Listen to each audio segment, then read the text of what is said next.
From Hollywood, the NBC Theater presents...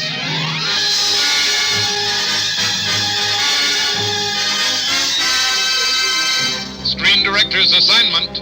Production, The Best Years of Our Lives. Director, William Wyler. Star, Dana Andrews.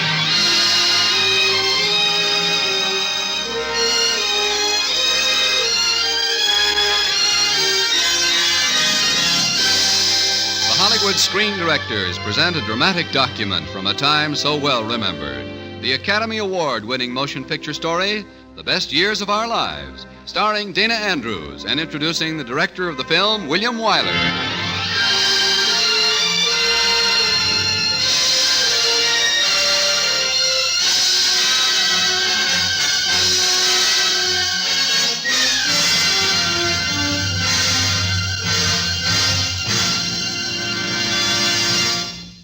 The old adage that one picture is worth 1,000 words comes readily to hand when speaking of tonight's guest screen director.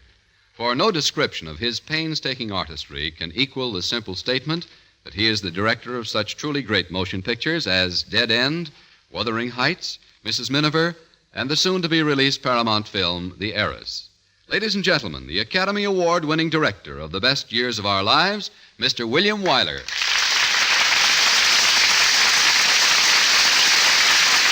Thank you. I wanted very much to make The Best Years of Our Lives because, along with the fiction of the story, there is a deep truth of homecoming servicemen whose most familiar memories had suddenly become strange. One of the reasons I liked the story was that I had lived that part of it myself, just as many of you have. And now perhaps we'll live it again. Here is The Best Years of Our Lives, starring Dana Andrews in his original role of Fred Derry, with Janet Waldo as Peggy Stevenson.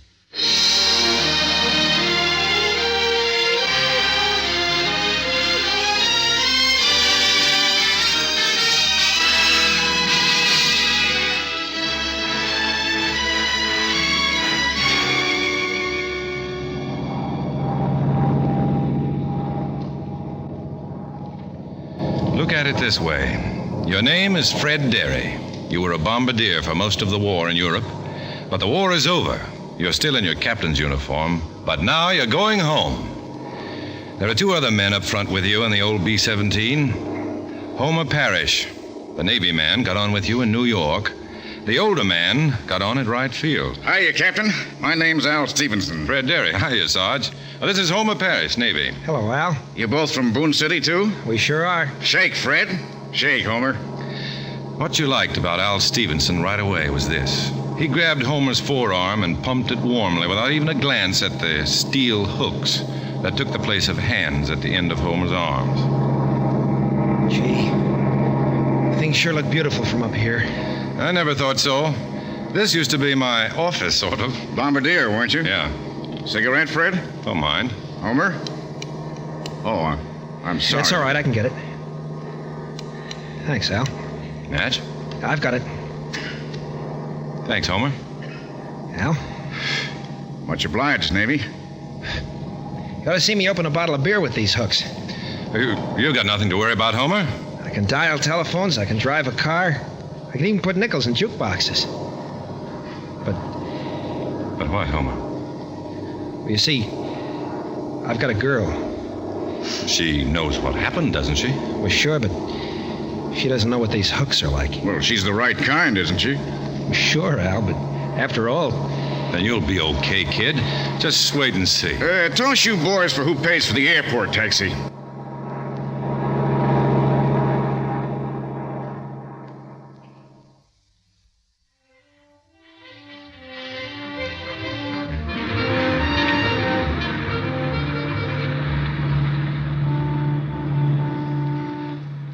Same old Boone City. Hasn't changed a bit. Excited, boys? Nervous. Hell, the thing I'm scared of is everybody's going to want to rehabilitate me. All I want is a good job with a future and a little house big enough for me and my wife. Oh, stop in at the bank when I'm around and swing alone. Are you a banker? A man's got to live. You married, Al? 20 years. 20 years? Whew. I wasn't married 20 days before I went across. Hey, there's Butch's place. He's got a neon sign. Who's Butch? Butch Engel, he's my uncle. Best joint in town. Hey, easy on those curves, Mac. We're delicate. This is my street. First house past that fire hydrant, Mac. Hey, how about the three of us going back to Butch's place for a couple of drinks, huh? Then I'll go home. You're home now, kid. Face it. Yeah. Yeah, we'll take a rain check on Butch's. Okay, boys. Be seeing you at Butch's.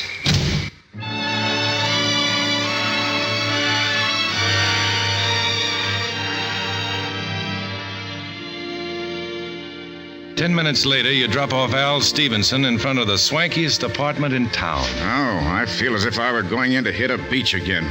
So long, Captain. And then it's your turn. Your turn to come home. Your turn to face civilian life again. Get a job. Find out where you belong, if you belong. Your turn to press a doorbell and wait. There's no answer. Then you remember that Marie works in a nightclub, but you don't know where. You're at loose ends. You think, I could stand a drink. Butch's place, best joint in town, Homer said. Okay. Taxi!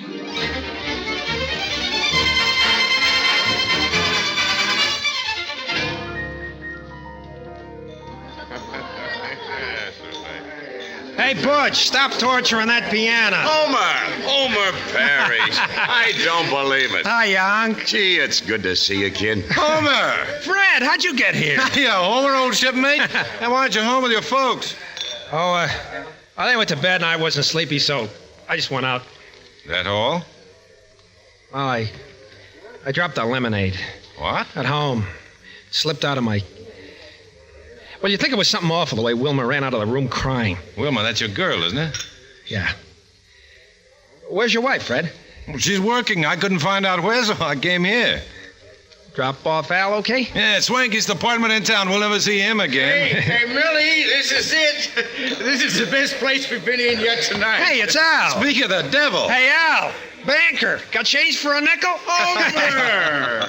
Freddie, my boy. How's it, Al? Buddies. Millie, my wife, and Peggy, my daughter. Hi. Homer of the Navy and Fred of the Air Force. How do you do? Homer, I just had a telephone call for you. For me, Butch? What about? Woman'd like for you to come home. Oh, why can't they leave a guy alone? Maybe because they're fond of you, Homer. He left the house in a peeve, got them all worried. Well, they get me nervous. Well, nice meeting you, folks. Good night, all. See you later, soldiers. Nice meeting you. Bye. Take it easy, Good Homer. night. He isn't happy. He dropped the lemonade, period. I tried not to notice his hooks. That's the trouble. People just keep staring at them, or else they keep staring away from them. Hey, I feel like dancing. That's a charming idea. Well, I'm a charming fellow. Come on, girl. Oh, don't yank at me. 1, 2, 3. 1, 2, 3. 1. So you're Al's daughter. Peggy, you're Fred. I'm, just a little bit under the weather. You've got a tough job ahead, catching up with Dad. Why isn't he at home with his family? His first night home in 3 years. Why are you under the weather? Why did Homer rush out of the house tonight? Nervous out of the service, I guess. Sure. Hey, somebody, give that Air Force captain a drink. He's way behind.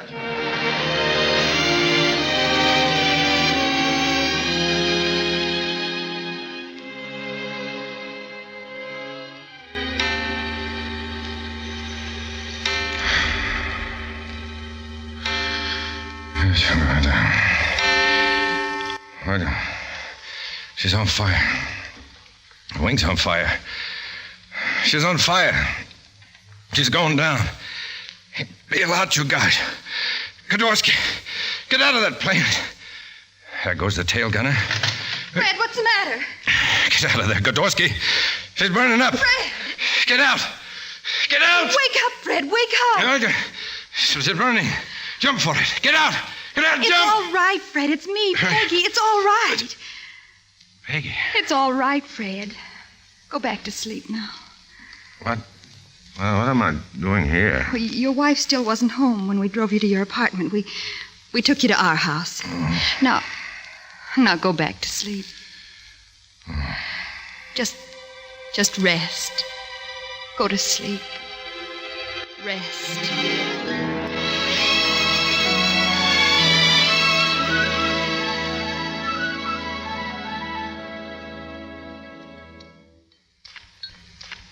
Eggs all right, sir? Oh, fine, Peggy, thanks.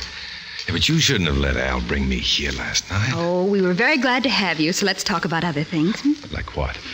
Well, what did you do before the war? I was a fountain attendant. What's that? Soda jerk. Oh. Will you go back to that, Fred? No. Somehow I can't picture myself getting excited over a root beer float anymore. Can you get excited over more of my coffee? Oh, thanks, but I'd better be taking off. You and your wife must come over to dinner sometime. Fine. Oh, about that dream last night. You were very kind. And you never mentioned it this morning. Oh. Oh, you've been swell about everything. I think they ought to put you into mass production. Thanks, Fred. I'll drive you home now.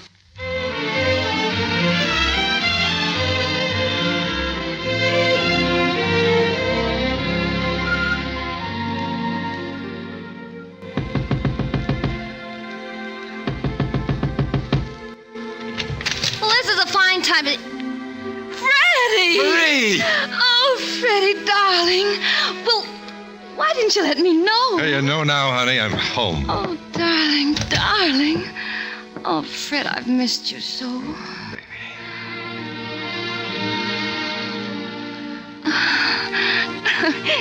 It's so silly, Fred. Isn't it silly, darling? I feel just like a bride again.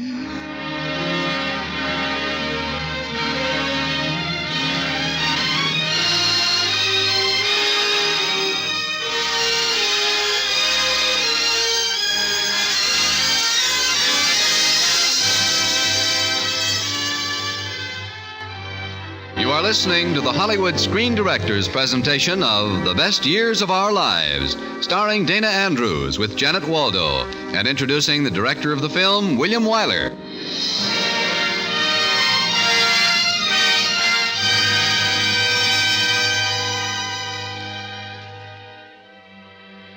You've been taking your time getting used to being a civilian again, to being home.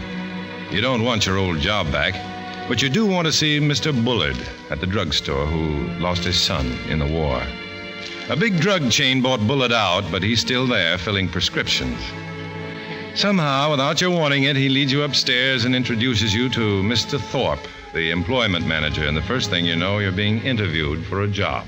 But of course you understand, dearie, that since this business changed hands, we're not under any legal obligation to give you your old job back. I wasn't thinking about my old job, Mr. Thorpe. I hope for something better.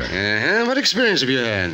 I worked 2 years behind the fountain here and 3 years behind a Norden bomb site. Any experience purchasing supplies in the Army? No, I just dropped bombs. You were an officer. You probably acted in an executive capacity. You had to command men. No, sir. I was just responsible for getting bombs on the target. I didn't command anything. Well, we might be able to provide an opening for you as assistant floor manager.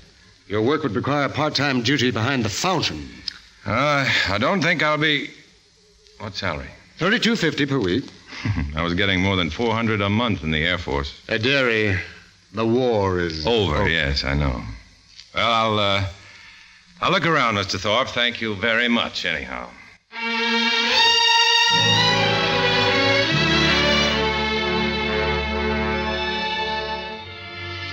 It makes you think for a minute, but then you stop worrying about it. You've got $1,000 right out of the U.S. Treasury, and that's money. You take your wife out to Jackie's hot spot that night. Next time, it's the Blue Devil. You buy a couple of suits, you pay the rent. You look for a job, you pay your insurance. You buy Marie a coat, and you get the flu, and you pay the doctor. You look for work more seriously now. You buy some badly needed furniture on payments. You pay the rent. You bring home a can of soup, potato salad, salami, and a loaf of rye bread on the cuff. Hey, Fred, what's the idea of the delicatessen? That's dinner tonight. Oh, we're going to Frankie's Chow Mein Bazaar tonight. We're eating at home. Are you sick or something? We're broke. You mean broke? You've got it. Well, what about getting yourself some work? I've been trying and hoping I'd land something good. Well, you can't have been trying very hard. Sure I have, Marie, but they tell me I've got to spend a couple of years going to trade school. And what would I be doing in the meantime? Helping me with my homework. Are you kidding? No, I'm not kidding. Fred, are you Are you all right in your mind? I mean... Do you think I've gone goofy? Well, you talk in your sleep at night, honey. You yell something's on fire, or Godowski get out, and... Who is Godowski? Godorsky. He was a buddy of mine. Pilot of a B-17. He got it over Berlin. Thanks for asking. Well, anyhow, I got some money saved up, and I'll buy you dinner tonight. I appreciate your offer, baby, but we're eating at home. Not me. I'm not. I'll go out myself then. Now, wait a minute, Marie. Go on my arm. When we got married, that justice of the peace said, for richer, for poorer, for better, for worse, remember? Well, this is the worse. Yeah. And when does it start getting to be better? I guess when I wake up to realize I'm not an officer and a gentleman anymore. Just a soda jerk out of a job. Unless that job is still open at the drugstore.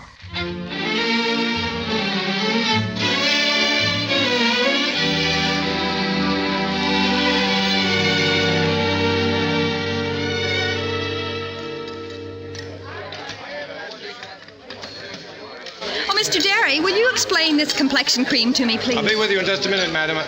Peggy! Hello, Fred. How did you know I was working here? I called your wife to invite you both over to dinner. She told me to ask you. Are you doing anything for lunch? What? No. I'll see you at Lucia's in 20 minutes. Next, please.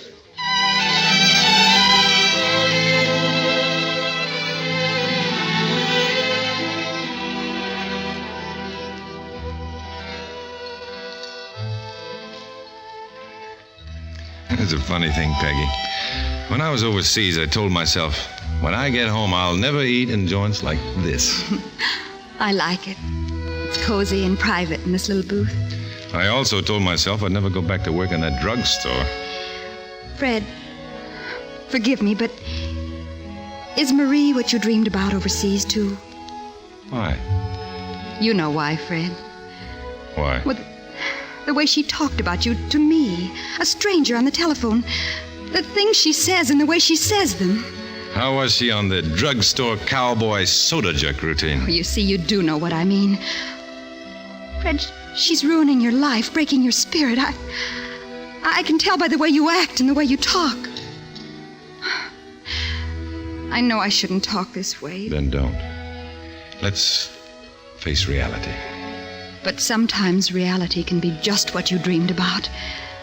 You never know about people until they're put to the test.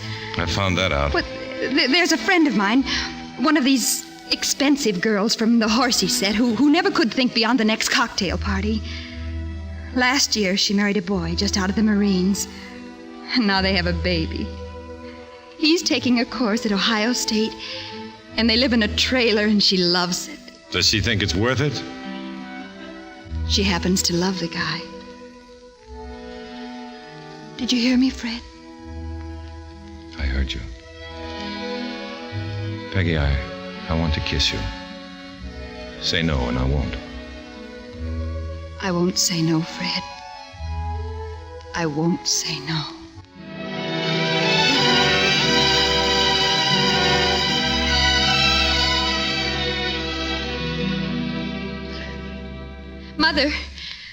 Mother, there's something I...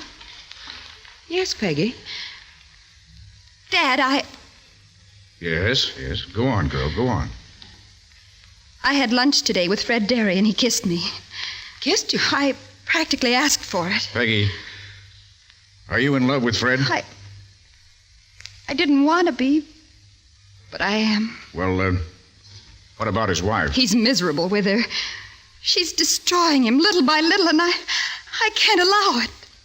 Peggy, is Fred in love with you? He loves me, and he hates her. I know it. Maybe you know it. That's for me to find out.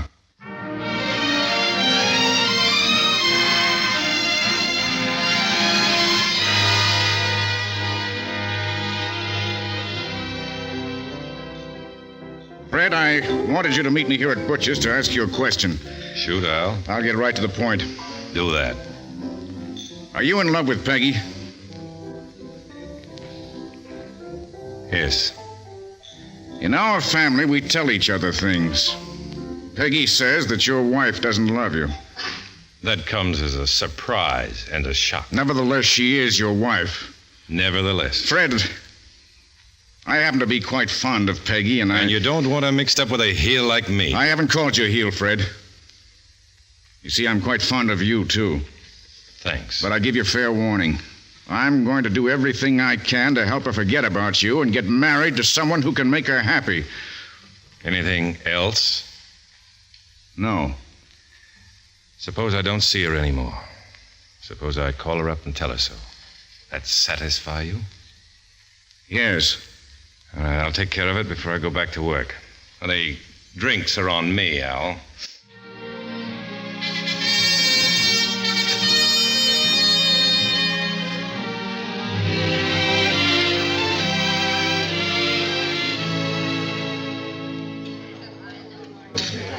One orange juice, one thin hot cake, draw one, burn one. Hey, Bud, what about a ham and cheese on rye? Sir, ham and cheese, Doc. Without mustard, huh? Save the war paint. Hey, Fred, give me a chocolate sundae, huh? Come, my lad. For you, the house. I'll attend to that special order myself in person. Excuse me. Yeah? Mind if I ask you a personal question? I know. How did I get these hooks and how did they work? Yeah, partly that and partly... Well, I'll tell you. I got sick and tired of that old pair of hands I had. Always washing them and manicuring my nails. So I traded them in for these latest models. They work by radar. See? Here's your ham and cheese on rye, sir. And a chocolate sundae for the Navy. Thanks, Fred. See, mister? Here's how I pick up a spoon. Pretty cute, huh? You've got guts, all right. Only what good did it do you? I don't get you. Me either. Well, the Japs and the Germans really had nothing against us. They just wanted to fight the Limeys and the Reds. We got in on the wrong side. You mean you liked what the Nazis were doing in Europe? Maybe you think Pearl Harbor was just a prank. I'm not talking to you, soda boy. Listen, brother, you better pay your check and go home. So we were suckers, were we?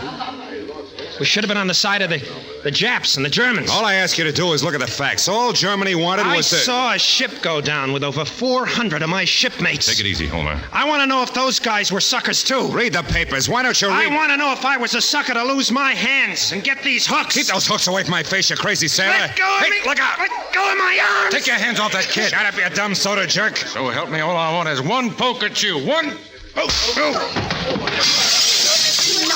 Here. What's going on here?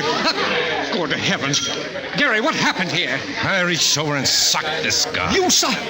druggist, Mr. Bullard. Spirits of ammonia, please, bandage. Just hurry up. Why, you struck a customer. I know. The customer is always right, so I'm fired. But this customer wasn't right. Come on, Homer. Let's get out.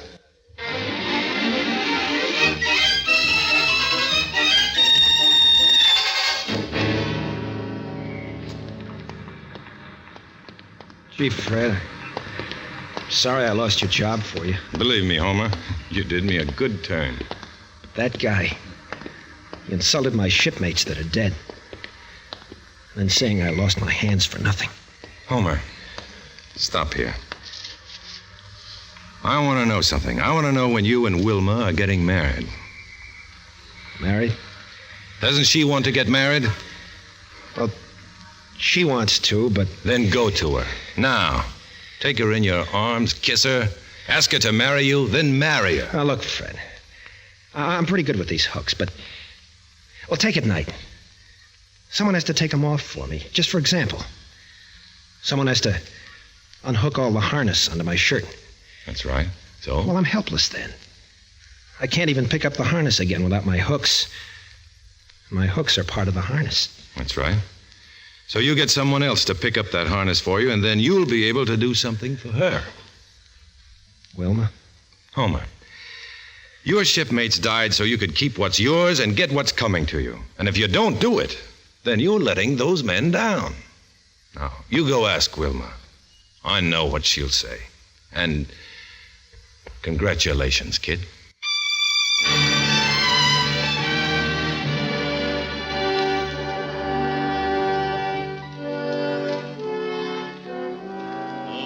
God hath joined together, let no man put asunder. For as much as Homer and Wilma have consented together in holy wedlock, and have witnessed the same before. You've God seen Homer and his slip a company. ring on Wilma's finger with those Thereto have hooks of given his. pledged And the their tears in your troth, eyes each aren't to pity, the other, but and have pride. declared the same by giving What a guy, you think. ring What a by man. joining hands. And you're proud. I pronounce that Homer and Wilma are man and wife. God bless you both.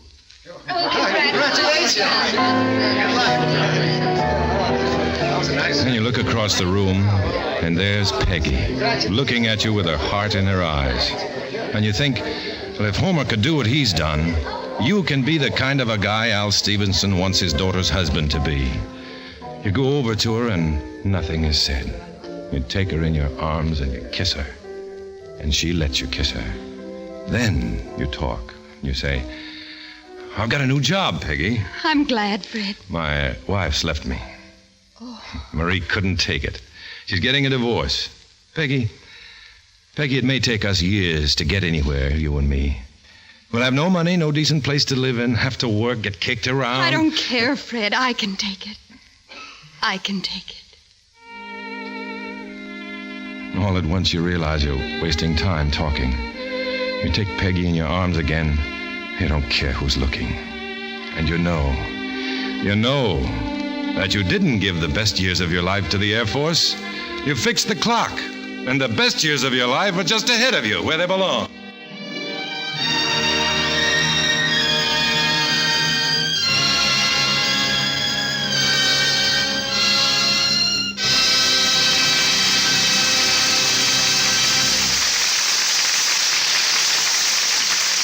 Our stars will return in just a moment. And now, here again are Dana Andrews and Janet Waldo and screen director William Wyler.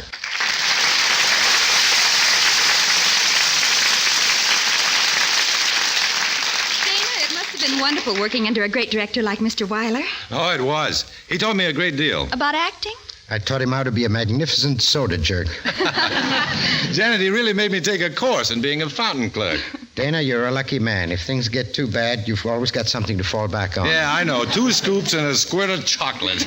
But why did you have to learn so much about it? Realism. We had a real soda fountain on the set. Realism. He'd sit in his director's chair and say, Dana, let's say you mix a cherry sundae. Well, what's wrong with that? I'd mix it, and he'd say I wasn't doing it right. Then he'd eat the sundae and tell me to do it again. That went on for days. He was eating up the props like crazy. Is that right, Mr. Wyler? Well, sweet tooth, you know. I gained 10 pounds, but it didn't show in the picture. That's one advantage a director has over an actor. Janet, as long as we're telling the truth about Willie Wyler, you know how they say he's such a wonderful director. Oh, yes. Well, you can believe every word of it. In fact, Willie, I think so much of you, I'm going to take you out and buy you a banana split. Wonderful. Come on, Janet. Good night, everyone. Good night, folks. Good night. And good night to you, Dana Andrews, Janet Waldo, and William Wyler.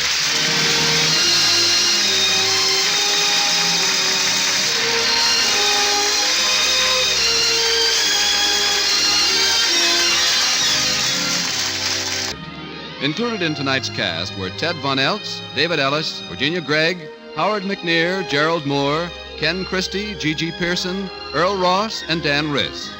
The Best Years of Our Lives, based on a novel by McKinley Cantor, was adapted for radio by Milton Geiger from the screenplay by Robert E. Sherwood.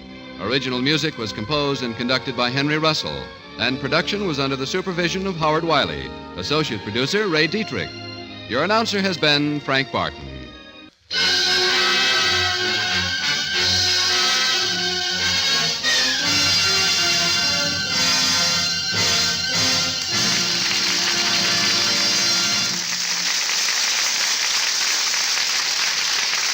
The NBC Theater came to you from Hollywood. This is NBC, the national broadcasting company.